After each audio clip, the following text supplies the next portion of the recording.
The Happy Prince. High above the city on a tall column stood the statue of the Happy Prince. He was gilded all over with thin leaves of fine gold. For eyes he had 2 bright sapphires, and a large red ruby glowed on his sword hilt. He was very much admired indeed. "He is as beautiful as a weathercock," remarked one of the town councillors, who wished to gain a reputation for having artistic tastes. "Only not quite so useful," he added, fearing lest people should think him unpractical, which he really was not. "Why can't you be like the Happy Prince?" asked a sensible mother of her little boy who was crying for the moon. "The Happy Prince never dreams of crying for anything." "I'm glad there's someone in the world who is quite happy," muttered a disappointed man as he gazed at the wonderful statue. "He looks just like an angel," said the charity children as they came out of the cathedral in their bright scarlet cloaks and their clean white pinafores. "How do you know?" said the mathematical master. "You have never seen one." "Ah, but we have in our dreams," answered the children. And the mathematical master frowned and looked very severe, for he did not approve of children dreaming. One night there flew over the city a little swallow. His friends had gone away to Egypt 6 weeks before, but he had stayed behind, for he was in love with the most beautiful reed. He had met her early in the spring as he was flying down the river after a big yellow moth, and had been so attracted by her slender waist that he had stopped to talk to her. "Shall I love you?" said the swallow, who liked to come to the point at once, and the reed made him a low bow. So he flew round and round her, touching the water with his wings and making silver ripples. This was his courtship, and it lasted all through the summer. "It is a ridiculous attachment," twittered the other swallows. "She has no money and far too many relations." And indeed the river was quite full of reeds. Then when the autumn came, they all flew away. After they had gone, he felt lonely, and began to tire of his lady love. "She has no conversation," he said, "and I am afraid she is a coquette, for she is always flirting with the wind." And certainly, whenever the wind blew, the reed made the most graceful curtsies. "I admit that she is domestic," he continued, "but I love travelling, and my wife consequently should love travelling also." "Will you come away with me?" he said finally to her. But the reed shook her head. She was so attached to her home. "You've been trifling with me," he cried. "I am off to the pyramids. Goodbye." And he flew away. All day long he flew, and at night time he arrived at the city. "Where shall I put up?" he said. "I hope the town has made preparations." Then he saw the statue on the tall column. "I will put up there," he cried. "It is a fine position with plenty of fresh air." So he alighted just between the feet of the Happy Prince. "I have a golden bedroom," he said softly to himself as he looked round and prepared to go to sleep. But just as he was putting his head under his wing, a large drop of water fell on him. "What a curious thing!" he cried. "There's not a single cloud in the sky. The stars are quite clear and bright, and yet it is raining. The climate in the north of Europe is really dreadful. The reed used to like the rain, but that was merely her selfishness." Then another drop fell. "What is the use of a statue if it cannot keep the rain off?" he said. "I must look for a good chimney pot." And he determined to fly away. But before he had opened his wings, a third drop fell, and he looked up and saw... what did he see? The eyes of the Happy Prince were filled with tears, and tears were running down his golden cheeks. His face was so beautiful in the moonlight that the little swallow was filled with pity. "Who are you?" he said. "I am the Happy Prince." "Why are you weeping then?" asked the swallow. "You've quite drenched me." "When I was alive and had a human heart," answered the statue, "I did not know what tears were, for I lived in the palace of Sans Souci, where sorrow is not allowed to enter. In the daytime I played with my companions in the garden, and in the evening I led the dance in the great hall. Round the garden ran a very lofty wall, but I never cared to ask what lay beyond it. Everything about me was so beautiful. My courtiers called me the Happy Prince, and happy indeed I was, if pleasure be happiness. So I lived, and so I died. And now that I am dead, they have set me up here so high that I can see all the ugliness and all the misery of my city. And though my heart is made of lead, yet I cannot choose but weep. What, is he not solid gold? Said the swallow to himself. He was too polite to make any personal remarks out loud. Far away, continued the statue in a low musical voice, far away in a little street there is a poor house. One of the windows is open, and through it I can see a woman seated at a table. Her face is thin and worn, and she has coarse red hands all pricked by the needle, for she is a seamstress. She is embroidering passion flowers on a satin gown for the loveliest of the Queen's maids of honour to wear in the next court ball. In a bed in the corner of the room, her little boy is lying ill. He has a fever and is asking for oranges. His mother has nothing to give him but river water, so he is crying. Swallow, swallow, little swallow, will you not bring her the ruby out of my sword hilt? My feet are fastened to this pedestal, and I cannot move. I am waited for in Egypt, said the swallow. My friends are flying up and down the Nile and talking to the large lotus flowers. Soon they will go to sleep in the tomb of the great king. The king is there himself in his painted coffin. He is wrapped in yellow linen and embalmed with spices. Round his neck is a chain of pale green jade, and his hands are like withered leaves. Swallow, swallow, little swallow, said the prince, will you not stay with me for one night and be my messenger? The boy is so thirsty, and the mother so sad. I don't think I like boys, answered the swallow. Last summer, when I was staying on the river, there were two rude boys, the miller's sons, who were always throwing stones at me. They never hit me, of course. We swallows fly far too well for that, and besides I come of a family famous for its agility, but still it was a mark of disrespect. But the happy prince looked so sad that the little swallow was sorry. It is very cold here, he said, but I will stay with you for one night and be your messenger. Thank you, little swallow, said the prince. So the swallow picked out the great ruby from the prince's sword and flew away with it in his beak over the roofs of the town.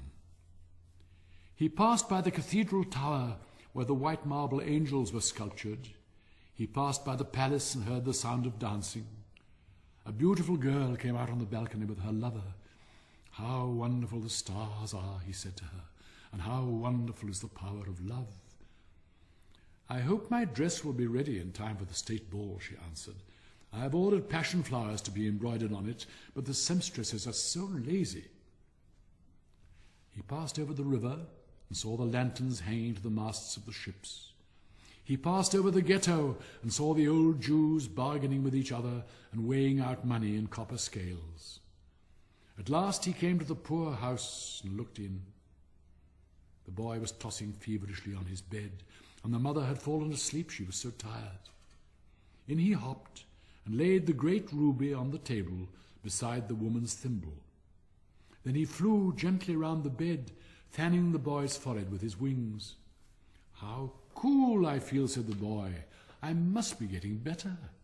And he sank into a delicious slumber. Then the swallow flew back to the happy prince and told him what he had done. It is curious, he remarked, but I feel quite warm now, although it's so cold. That is because you've done a good action, said the prince. And the little swallow began to think, and then he fell asleep. Thinking always made him sleepy. When day broke, he flew down to the river and had a bath. What a remarkable phenomenon, said the professor of ornithology as he was passing over the bridge. A swallow in winter. And he wrote a long letter about it to the local newspaper. Everyone quoted it. It was full of so many words that they could not understand. Tonight I go to Egypt, said the swallow, and he was in high spirits at the prospect. He visited all the public monuments and sat a long time on top of the church steeple. Wherever he went, the sparrows chirruped and said to each other, what a distinguished stranger. So he enjoyed himself very much. When the moon rose, he flew back to the happy prince. Have you any commissions for Egypt, he cried. I'm just starting. Swallow, swallow, little swallow, said the prince. Will you not stay with me one night longer? I am waited for in Egypt, answered the swallow. Tomorrow my friends will fly up to the second cataract. The river horse couches there among the bulrushes, and on a great granite throne sits the god Memnon. All night long he watches the stars, and when the morning star shines, he utters one cry of joy, and then he is silent. At noon the yellow lions come down to the water's edge to drink. They have eyes like green beryls, and their roar is louder than the roar of the cataract. "Swallow, swallow, little swallow," said the prince. "Far away across the city I see a young man in a garret. He is leaning over a desk covered with papers, and in a tumbler by his side there is a bunch of withered violets. His hair is brown and crisp, and his lips are red as a pomegranate, and he has large and dreamy eyes. He is trying to finish a play for the director of the theatre, but he is too cold to write any more. There is no fire in the grate, and hunger has made him faint." "I will wait with you one night longer," said the swallow, who really had a good heart. "Shall I take him another ruby?" "Alas, I have no ruby now," said the prince. "My eyes are all I have left. They are made of rare sapphires, which were brought out of India 1,000 years ago. Pluck out one of them and take it to him. He will sell it to the jeweller and buy food and firewood and finish his play." "Dear prince," said the swallow, "I cannot do that." And he began to weep. "Swallow, swallow, little swallow," said the prince, "do as I command you." So the swallow plucked out the prince's eye and flew away to the student's garret. It was easy enough to get in, as there was a hole in the roof. Through this he darted and came into the room. The young man had his head buried in his hands, so he did not hear the flutter of the bird's wings, and when he looked up, he found the beautiful sapphire lying on the withered violets. "I am beginning to be appreciated," he cried. "This is from some great admirer. Now I can finish my play." And he looked quite happy. The next day the swallow flew down to the harbour. He sat on the mast of a large vessel and watched the sailors hauling big chests out of the hold with ropes. "Heave ahoy!" they shouted as each chest came up. "I am going to Egypt," cried the swallow, but nobody minded. And when the moon rose, he flew back to the happy prince. "I am come to bid you goodbye," he cried. "Swallow, swallow, little swallow," said the prince, "will you not stay with me one night longer?" "It is winter," answered the swallow, "and the chill snow will soon be here. In Egypt the sun is warm on the green palm trees, and the crocodiles lie in the mud and look lazily about them. My companions are building a nest in the temple of Baalbek, and the pink and white doves are watching them and cooing to each other. Dear prince, I must leave you, but I will never forget you, and next spring I will bring you back 2 beautiful jewels in place of those you have given away. The ruby shall be redder than a red rose, and the sapphire shall be as blue as the great sea." "In the square below," said the happy prince, "there stands a little match girl. She has let her matches fall in the gutter, and they are all spoiled. Her father will beat her if she does not bring home some money, and she is crying. She has no shoes or stockings, and her little head is bare. Pluck out my other eye and give it to her, and her father will not beat her." "I will stay with you one night longer," said the swallow, "but I cannot pluck out your eye. You would be quite blind then." "Swallow, swallow, little swallow," said the prince, "do as I command you." So he plucked out the prince's other eye and darted down with it. He swooped past the match girl and slipped the jewel into the palm of her hand. "What a lovely piece of glass!" cried the little girl, and she ran home laughing. Then the swallow came back to the prince. "You are blind now," he said, "so I will stay with you always." "No, little swallow," said the poor prince, "you must go away to Egypt." "I will stay with you always," said the swallow, and he slept at the prince's feet. All the next day he sat on the prince's shoulder and told him stories of what he had seen in strange lands. He told him of the red ibises who stand in long rows on the banks of the Nile and catch goldfish in their beaks, of the Sphinx, who is as old as the world itself and lives in the desert and knows everything, of the merchants who walk slowly by the side of their camels and carry amber beads in their hands, of the king of the mountains of the moon, who is as black as ebony and worships a large crystal, of the great green snake that sleeps in a palm tree and has 20 priests to feed it with honey cakes, and of the pygmies who sail over a big lake on large flat leaves and are always at war with the butterflies. "Dear little swallow," said the prince, "you tell me of marvelous things, but more marvelous than anything is the suffering of men and of women. There is no mystery so great as misery. Fly over my city, little swallow, and tell me what you see there." So the swallow flew over the great city and saw the rich making merry in their beautiful houses while the beggars were sitting at the gates. He flew into dark lanes and saw the white faces of starving children looking out listlessly at the black streets. Under the archway of a bridge, 2 little boys were lying in one another's arms to try and keep themselves warm. "How hungry we are," they said. "You must not lie here," shouted the watchman, and they wandered out into the rain. Then he flew back and told the prince what he had seen. "I am covered with fine gold," said the prince. "You must take it off, leaf by leaf, and give it to my poor. The living always think that gold can make them happy." Leaf after leaf of the fine gold the swallow picked off, till the happy prince looked quite dull and grey. Leaf after leaf of the fine gold he brought to the poor, and the children's faces grew rosier, and they laughed and played games in the street. "We have bread now," they cried. Then the snow came, and after the snow came the frost. The streets looked as if they were made of silver, they were so bright and glistening. Long icicles like crystal daggers hung down from the eaves of the houses. Everybody went about in furs, and the little boys wore scarlet caps and skated on the ice. The poor little swallow grew colder and colder, but he would not leave the prince. He loved him too well. He picked up crumbs outside the baker's door when the baker was not looking, and tried to keep himself warm by flapping his wings. But at last he knew that he was going to die. He had just strength to fly up to the prince's shoulder once more. "Goodbye, dear prince," he murmured. "Will you let me kiss your hand?" "I am glad that you are going to Egypt at last, little swallow," said the prince. "You've stayed too long here, but you must kiss me on the lips, for I love you."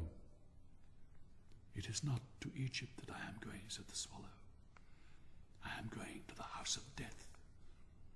Death is the brother of sleep, is he not?"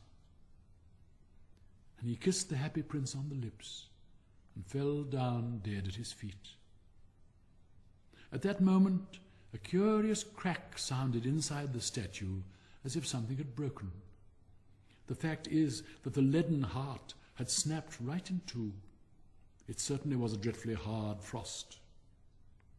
Early the next morning, the mayor was walking in the square below in company with the town councillors. As they passed the column, he looked up at the statue. "Dear me, how shabby the happy prince looks," he said. "How shabby indeed," cried the town councillors, who always agreed with the mayor, and they went up to look at it. "The ruby has fallen out of his sword. His eyes are gone, and he is golden no longer," said the mayor. "In fact, he is little better than a beggar." "Little better than a beggar," said the town councillors. "And here is actually a dead bird at his feet," continued the mayor. "We must really issue a proclamation that birds are not to be allowed to die here." And the town clerk made a note of the suggestion. So they pulled down the statue of the happy prince. "As he is no longer beautiful, he is no longer useful," said the art professor at the university. Then they melted the statue in a furnace, and the mayor held a meeting of the corporation to decide what was to be done with the metal. "We must have another statue, of course," he said, "and it should be a statue of myself." "Of myself," said each of the town councillors, and they quarrelled. When I last heard of them, they were quarrelling still. "What a strange thing," said the overseer of the workmen at the foundry.